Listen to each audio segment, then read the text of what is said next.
St. Bernard, today's saint, was an abbot and a doctor of the church. He lived in France during the 11th and 12th centuries, and he was especially known for his writings, his sermons, and his biblical commentaries that in his time united a somewhat fractured European Catholic Church. A central tenet of his teaching was that real happiness comes not in gratifying our desires or in gaining the passing pleasures of this world, but in accomplishing God's will for us.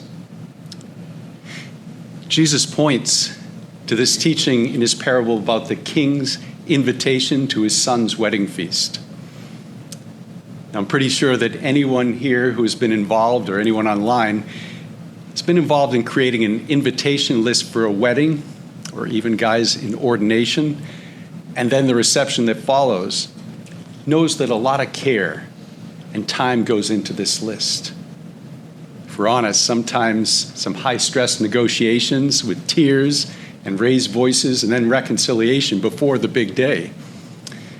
Now, to put this into perspective, this wasn't just any wedding feast. This was one for the king's son.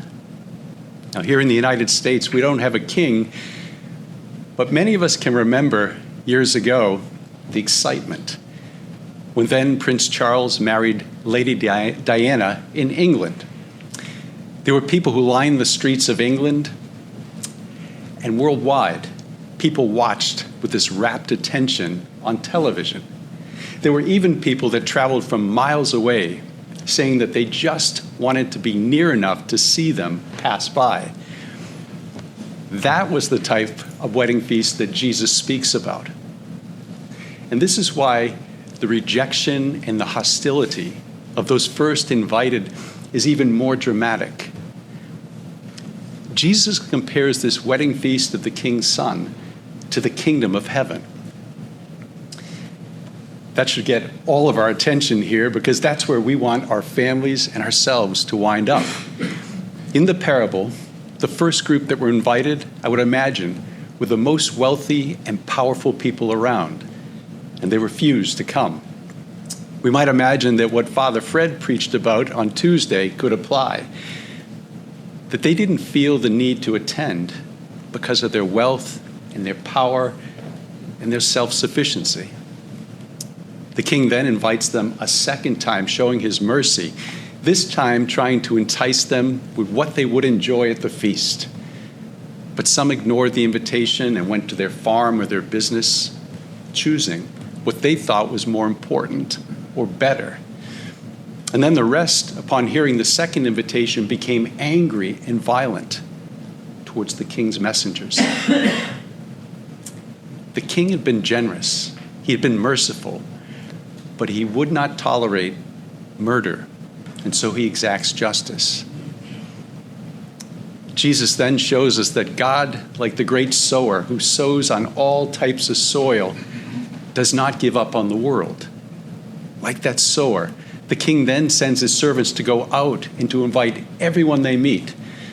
Surprisingly, the bad and the good alike. And then the hall was finally filled.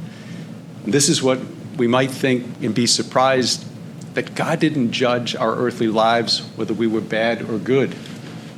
That's until we get to the one man who said yes and showed up without wearing his wedding garment.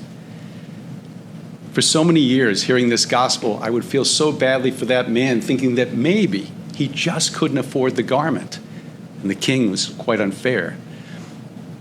That is until I learned through some reading that the king in these weddings, especially a wealthy man, would provide all with the wedding garments gratis.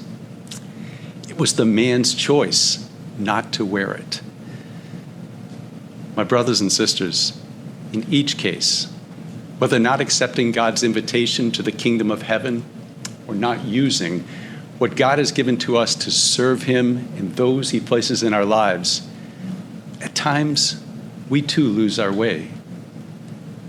In the first reading, the Lord is trying to help people of other nations through restoring the faithfulness of the Israelites.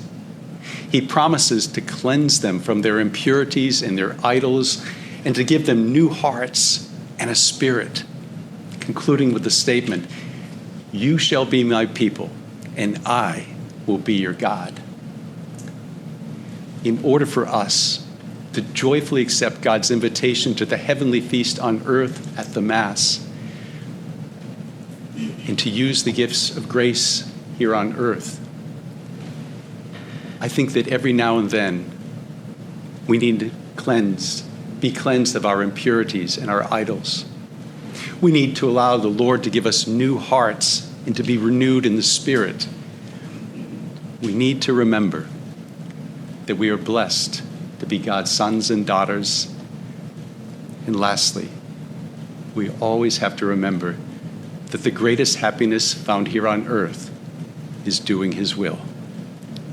So on this day that we celebrate and pray to St. Bernard, let us ask God to give us new hearts, to cleanse us of all our sins, and let us give thanks to Him that we are invited to the great feast here on earth.